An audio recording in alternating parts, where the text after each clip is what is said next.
Candice, I have something to admit. What is this?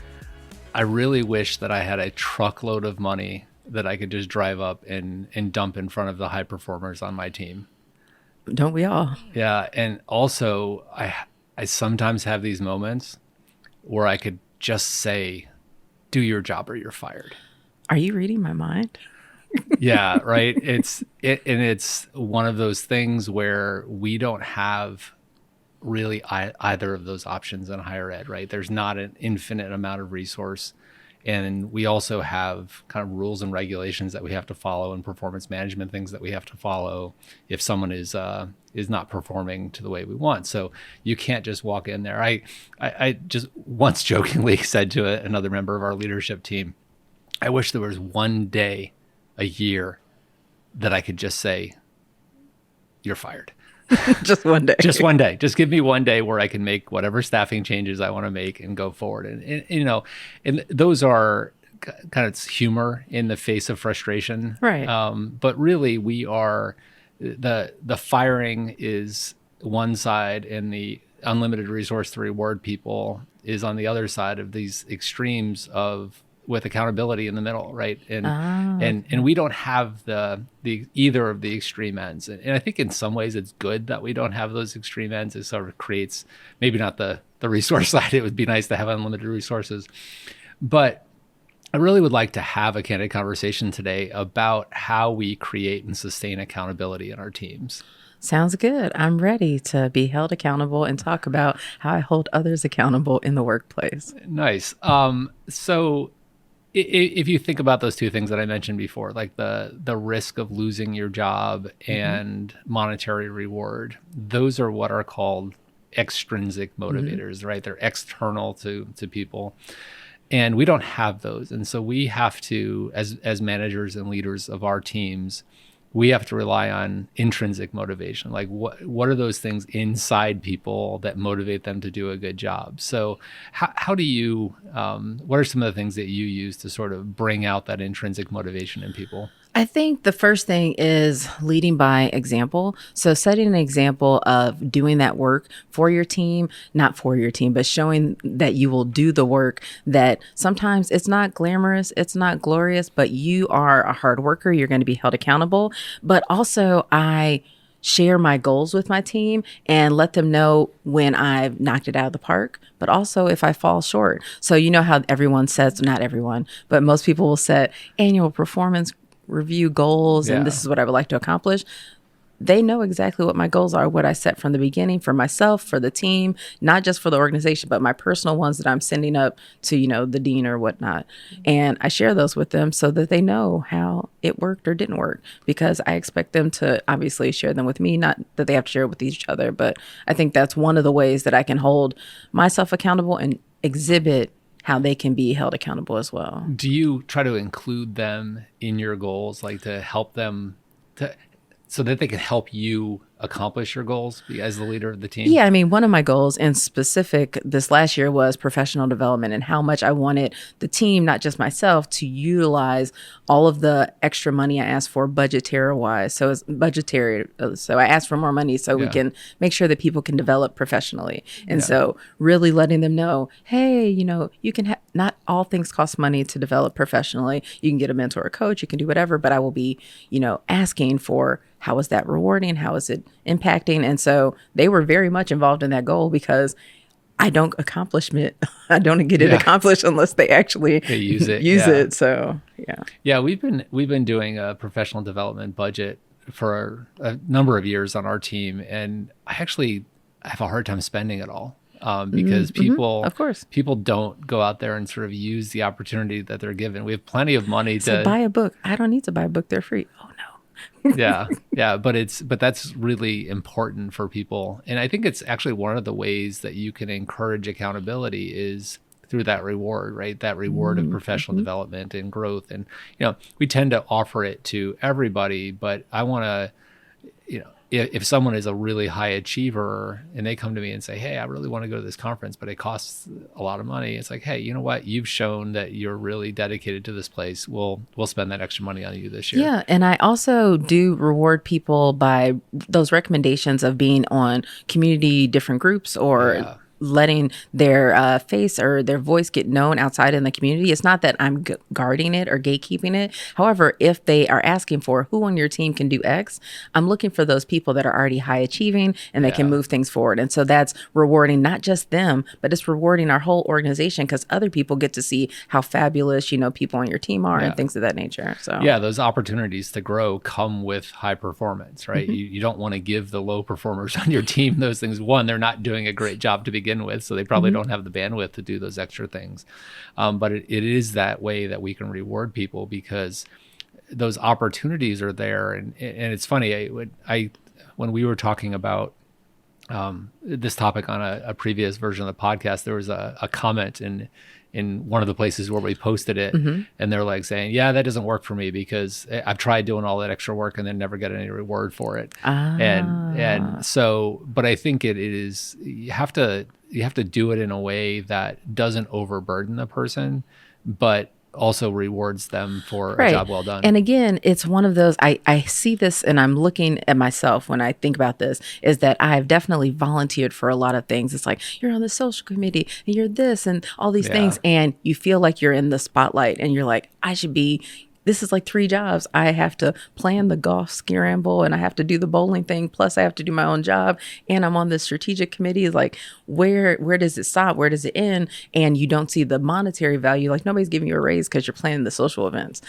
But they see you at the events and they're like, oh, you have to be involved. Let me put you on the committee. So I can understand the comment sometimes could be out of frustration because sometimes you feel like you're doing everything and not getting the reward for it. And I think that's a misstep in whoever is managing that person, because being able to recognize all of the work that they do outside of their work and being able to make it seem like it's an opportunity versus you have to do this is absolutely important. I mean, we have a shared team space between our teams, and we have that thing called the colleague shout out channel, where we regularly post, hey, so and so did this and this is why it was impactful and this is why we're celebrating it. And those kind of things I think matter to people for sure.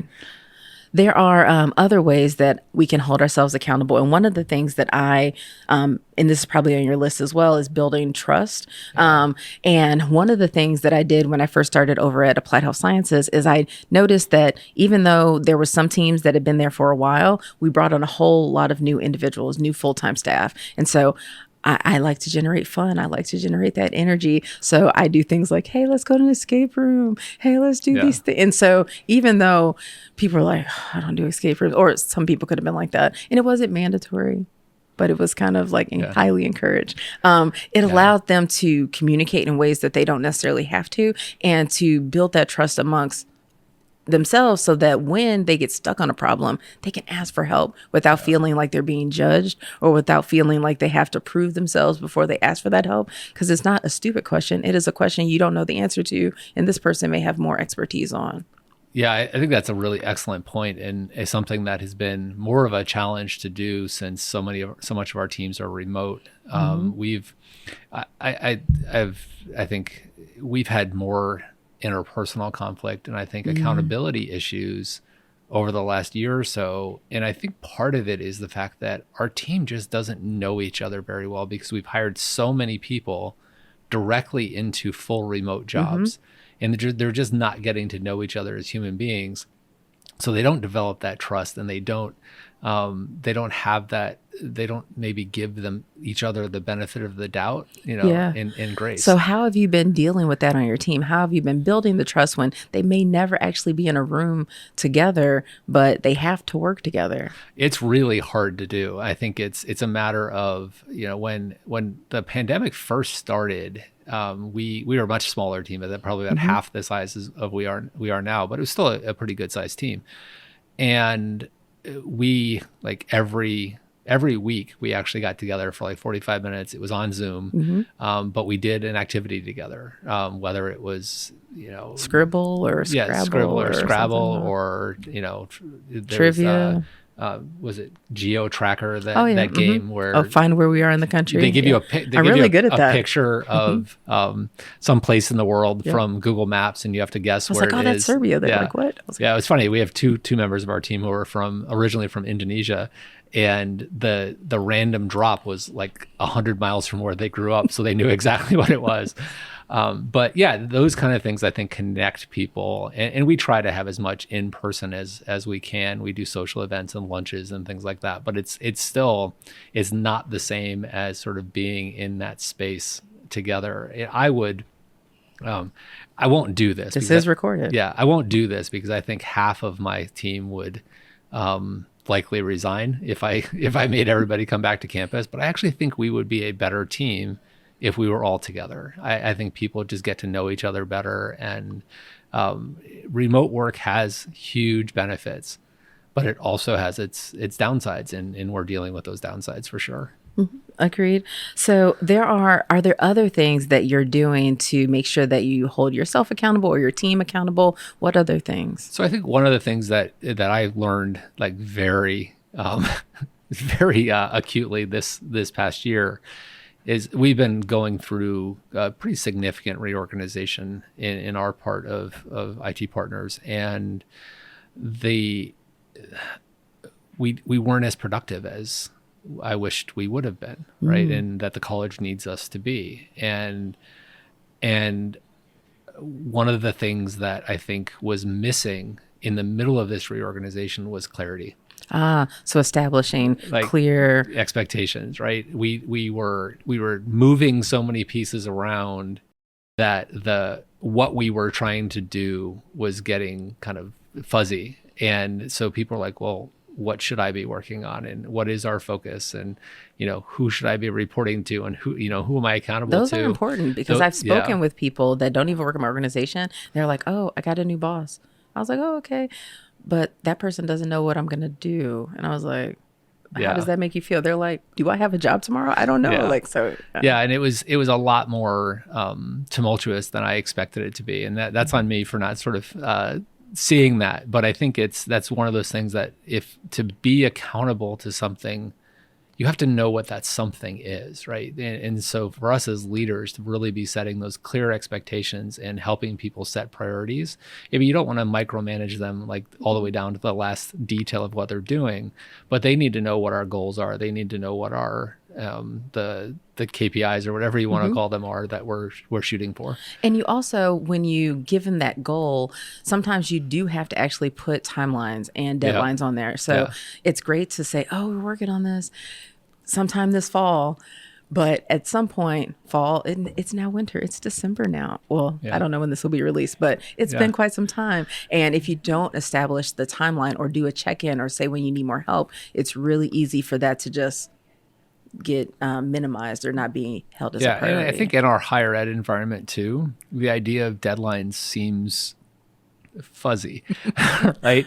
There are certain things that we absolutely have deadlines on, compliance and things like that, but all the rest of it always just seems to be a little abstract. And so saying, hey, we need to do this by this date, most people respond to that and go, okay, I can do that, right? But if you don't give them that, then they're like, where is my focus supposed to be? So that clarity is really, really important.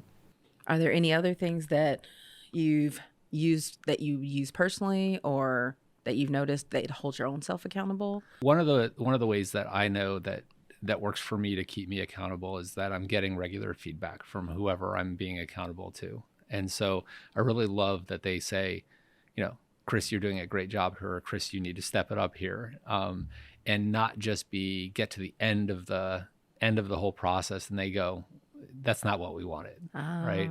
I really like when somebody is giving me that regular feedback along the way. And so if I flip that around to my team, like as leaders, we need to be providing that regular feedback. There's so much that in like our performance management processes and everything that we go to the end of the year and then we say, you did great or you didn't do great. And they're like, I didn't do great. What? And It shouldn't be a surprise. It shouldn't be a surprise. And so we need to be giving that regular feedback along the way. I agree. The regular feedback is definitely a good way to hold people accountable. It also helps if you know the different people and how they prefer that feedback. Some of it, you don't want it to seem like it's nagging if they don't want to email or they want to talk about one-on-one or meetings, but they want that feedback and they need that feedback. It's just how it's presented is also important. Yeah. So how do you deal with sort of different people needing different things to hold them accountable, right? As our teams grow, everyone sort of gets motivated by different things. So how do you work with that? I mean, a lot of it is just knowing more about that person on your team, knowing how they work, how they operate, how they're motivated, and then using that as their reward. Not everyone is going to want to go to an event. However, they might want to sign up for an online class. They might want to get a certification on XYZ, or asking them what really they're interested in. Like, what else are you interested in? You may love your job, and I'm not saying get a new one, but are there skills that you haven't been able to develop yet? And how can I motivate them by asking, what is it that you need? It's, I don't want a gift card from Starbucks, but I need this. So asking. Yeah, I think I've also noticed that, we talk about recognition of our staff, and I've actually found some of our staff really don't like that. Some people do at not. All. Like I can't even understand it. But I can't understand it either because I love it. Like it's my love language. It's my professional love language. Please it's put like gold stars everywhere. Yeah, tell me when I'm doing well. But there are some people that I mentioned that colleague shout out channel that I will put something in about them, and they won't even acknowledge. They won't even hit the like or the heart button. They don't. Yeah, and I'm like, did I do something wrong? It's because some people just don't like that attention, right? They might like you saying it individually to them, but they don't necessarily want it in a public forum like that. And it's good to know how people like to be celebrated. And so even when we're talking about recognition, being able to say this person is not going to want to get up there and accept this award in front of the dean is good to know prior to it happening. So knowing how people want to be celebrated helps, not just with accountability, but just being a good person. The other thing I think that really helps with accountability and it probably is the motivator for like so many people is being able to draw the line between what the work is they're doing and what the outcome is and the purpose of what they're trying to do. And so, we work in IT, so we're in some cases multiple layers abstracted from the mission of the university. Sometimes we're really close to it. Sometimes we are the mission of the university, but most of the time we're supporting. And being able to draw that line between, let's say a developer has built an application or one of our data analysts has created a dashboard for somebody, to be able to draw that line between what they did and a student graduating on time or a student getting better grades or a faculty member getting a huge research grant because of some work that, we helped them do. That's the line you have to draw, right? Yeah. Because then you're like, wow, I just helped, let's say someday they cure cancer at the University of Illinois, right? That IT person gets to take credit for it. Yeah. It's that there's a really famous story of a hospital custodian who, when asked what he does, he said, I help cure cancer. Yeah. Right. And that type of thing is like, I think so rewarding for people. And that, I think above all else, is that intrinsic motivation that people need. And so helping our staff create those connections between what they do and what the impact of the university is probably the number one thing that I try to do. Oh yeah, we have those annual retreats, and one of the focus, aside from just team building, is focusing on how we align with that strategic area, because it helps hold them accountable all year long for not just their personal goals, how their personal goals relate to the university goals, and the university goals relates to the vision and mission of the college and all of these things. And so it is super rewarding. I'm glad that we continue to have that as our team. And I'm glad that they find it impactful because they get to learn not just about themselves and the team, but why they're doing this work at the University of Illinois. Yeah, we do a thing called the Year in Review with my team, and we just get together. This is another way of bringing people together. We celebrate our successes. And just celebrate the successes of the year. Or this year, we're not going to do it until January from a scheduling perspective. It's but okay. In that celebration, we're not just talking about the work that we did, but like the impact on the college that it had. And so we're actually just about to start a new thing with our project management group, where every single project has a 1 or 2 sentence impact statement. Nice. And it always uses the word "so that."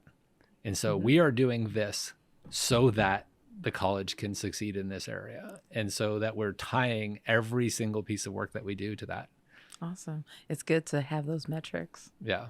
So I think we're about time to wrap up. And how do we normally wrap up these things, Chris? We normally talk about where we struggle. So Candice, where do you struggle with accountability? Where do I struggle with accountability? So first, I like to talk about the positive things, because who wants to talk about negative things? I struggle. I'm really great at sending that energy, getting the vibe, getting everything going. If you need people to motivate someone to start a new project, tap me in. Say, Candice, go. However, sometimes it's going great, and then they're like, it's due tomorrow. I'm going to get it in by tomorrow. It's going to be there, shiny and bright. But you may not know what it is until tomorrow, and you look at it for the first time. And so I still struggle with that constant feedback and communication with people, especially when we're working with other people, versus just, they're like, well, we did it, but they might not know what the end goal is. Did you do it yourself? Yeah. Yeah, sometimes that's still where I'm struggling, because it's like the group project thing. It's like, we're getting an A. I don't know how we're going to get this A, but it's happening. So I've got 2 places where I struggle. One is when I am really fired up about doing something that we should be doing as a team, my enthusiasm can be so high and my expectations can be so high. I actually had one of our other managers a few weeks ago said, Chris, that passion is really hard to match. And so I need to, I think, be better about being realistic about expectations of accountability for my team. It's okay if they're not like with me at the top of the mountain, as long as they're sort of, still contributing at some level. Oh, that reminds me. It's like, think optimistically, but behave realistically. Right, exactly. And so that's one place where I think I can maybe take it a little easier on my team when I get really fired up about something, because they all have their stuff that they need to get done. And sometimes I can sort of run with an idea a little too hard. And then the other place is when I am helping them with their issues or dealing with the team challenges and everything, I can sort of neglect the individual contributor things that I need to do. And it's hard for me to stand there as the leader and say, you all need to be getting your stuff done, when I'm actually not getting the stuff that I need to be get done. So I think it's really important for me to remember how much I'm modeling and how much I'm expecting, and then also how much I'm modeling the behavior that I want to see on the team. Yeah, so we still have places to go to hold ourselves more accountable and also be better role models for our teams. But I really think that it was good for us to have this candid conversation. Yeah, thanks, Candice. It's always a pleasure. Same. Yep. Bye.